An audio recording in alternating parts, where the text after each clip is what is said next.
El puente de Alcántara es uno de los monumentos más imponentes que dejó la antigüedad romana en España. Fue uno de los más altos del imperio, con algunos de los arcos de luces más grandes que ha dejado la ingeniería antigua.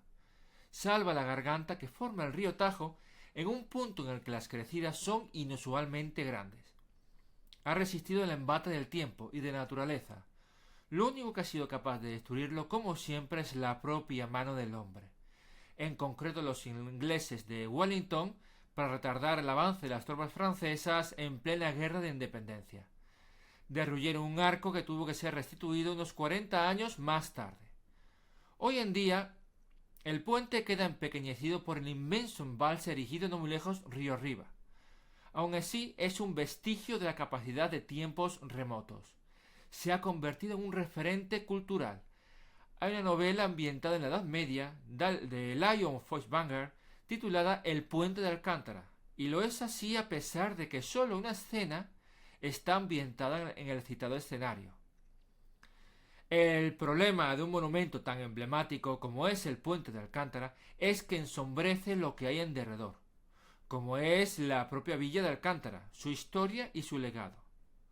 Por ejemplo, hablamos de la Orden de Alcántara, la fundación de monjes guerreros que fue incluida para proteger estos territorios de las razias musulmanas y más tarde de la enemistad con Portugal.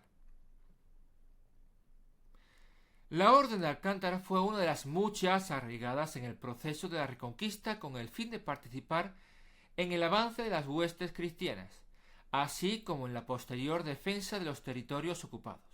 La Orden de Alcántara nació como de San Julián del Pereiro en un año como fue 1154, en un enclave muy pequeño, apenas una ermita en las riberas del río Coa, en Portugal. Lo poco que sé de este lugar es que debía haber muchos perales por entonces, porque su primer símbolo, el primer símbolo de la orden, fue el dibujo esquemático de un peral desnudo. Más tarde, en 1213, tras la conquista de Alcántara, el rey Alfonso IX de León les encargó la defensa de la ciudad recién ganada, al principio como filial de la Orden de Calatrava, por lo que adoptó como símbolo la misma cruz de Calatrava, más de color verde recordando los orígenes entre perales. Los territorios de la Orden de Alcántara se distribuían principalmente en dos manchas separadas entre sí, la una hacia el sureste de Extremadura en la comarca de La Serena y la otra de la que en lo que prácticamente hoy en día es casi toda la frontera de la provincia de Cáceres con Portugal, con excepción de algunas localizaciones de la Sierra de Gata. El nombre de Alcántara viene del árabe y significa el puente, valga la redundancia. Puente de Alcántara, el puente del puente. Para visitar la capital de la citada orden, siempre es digno de ver como inicio como final del viaje el puente romano en sí, así como el templete romano levantado en un lateral, pero sin olvidar lo que resta a ambos lados, como el entorno, el paisaje. Nos encontramos en las proximidades del llamado Tajo Internacional, donde el río hace de frontera entre los dos países. En las riberas del cauce se suceden las pequeñas gargantas y valles con arroyos y afluentes de naturaleza casi salvaje que van a dar al gran caudal. Si nos alejamos, nos encontramos con un territorio de estrechas carreteras entre páramos prácticamente despoblados. No obstante, es cierto que no son grandes montañas, ni amplios bosques, ni lagos envueltos de bruma, pero tiene algo que llama la atención, emociona. El encanto del desierto, más bien de la estepa. Es un placer recorrer, a coche o en bicicleta, sus extensiones. La sucesión de planicies con pequeños desniveles hasta donde alcanza la vista, de pasto amarillento entre vetustas paredes de pizarra para delimitar las parcelas, y cuando se llega a un alto, la ocasión de mirar a la distancia al horizonte con una luz diáfana y homogénea que se extiende por la superficie de la tierra. Recomiendo, aunque se encuentre a cierta distancia, acercarse hasta el embalse de Cedillo. En un mapa es muy fácil saber dónde está. Solo hay que mirar la frontera de Extremadura y Portugal y el pronunciado pico que se inserta en el país vecino. Pues eso es lo que uno encuentra en el Pico de Extremadura, el embalse de Cedillo, en el lugar donde el río Sever desemboca en el Tajo. El embalse va de orilla a orilla, captando el agua de los dos ríos. Recomiendo, una vez de vuelta en Alcántara, rodear por un camino de tierra el fuerte estilo Vauban en la colina, con los puestos de guardia aún enhiestos. Tiene la particularidad de estar compuesto completamente de pizarra, así como de estar colonizado por inmensas chumberas a las que afortunadamente la cochinilla del Carmín no parece haber afectado, tan grandes que algunas tienen cuerpos leñosos de árboles. Recomiendo en época de canícula darse un chapuzón en las piscinas habilitadas en las canteras o en asomarse al mirador, desde el cual se puede ver toda la localidad, con el puente como conexión que une los dos lados de la garganta del Tajo. Recomiendo finalmente dar una vuelta por la villa, por supuesto. El trazado es medieval, de calles estrechas, algunas con arcos ovalados que las sobrevuelan, con casas encaladas de blanco con nombres de los antiguos gremios y profesiones que las ocuparon. Algunas casas presentan balcones en las esquinas.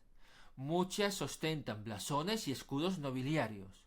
La iglesia de Santa María de Almocóvar conserva algunos de los pocos restos de románico que quedan en Extremadura, en particular las portadas. El antiguo conventual de la Orden se encuentra en las afueras. Hoy en día es un hotel. El nuevo conventual, llamado de San Benito, erigido en el siglo XVI con una mezcla de estilos gótico y renacentista, despunta en el centro del pueblo como una maravilla aparentemente fuera de sitio. Uno no espera encontrar, en lo más profundo de la Extremadura rural, a más particular en la frontera, un edificio de esta calidad, altura y magnificencia, con gárgolas, escudos de piedra en las paredes, las balconadas y arquerías, y la iglesia enteramente de piedra, incluidas las bóvedas, de portentosa altura. Pero claro, que para explicarlo hay que decir que esta fue una villa rica en tiempos. La orden poseía extensos territorios, lo que se llamaban mayorazgos. Los caballeros ejercían las encomiendas, con los campesinos libres que venían a repoblarlas, y los artesanos y comerciantes que se juntaban en los burgos. A partir del siglo XVI, cuando se permitió a los caballeros de la orden prescindir del voto de castidad y del de pobreza, que no del de obediencia, se erigieron enormes palacios y casas solariegas de rancia abolengo en la localidad. Sin embargo, de eso hay que decir que ya hace mucho. Ahora hay un pueblo nuevo en derredor de lo que es el pueblo viejo. En el pueblo nuevo es donde están los negocios. Apenas he visto tiendas en la parte vieja. En el casco histórico se encuentra lo que hemos dicho.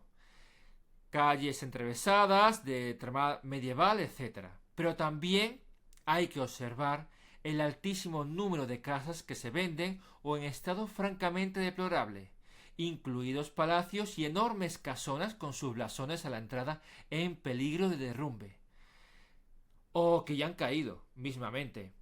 Hay uno en el que solo queda una fachada renacentista perfectamente conformada en piedra,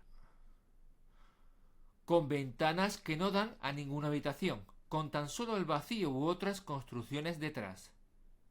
En resumen, Alcántara es una maravilla, pero también una pena.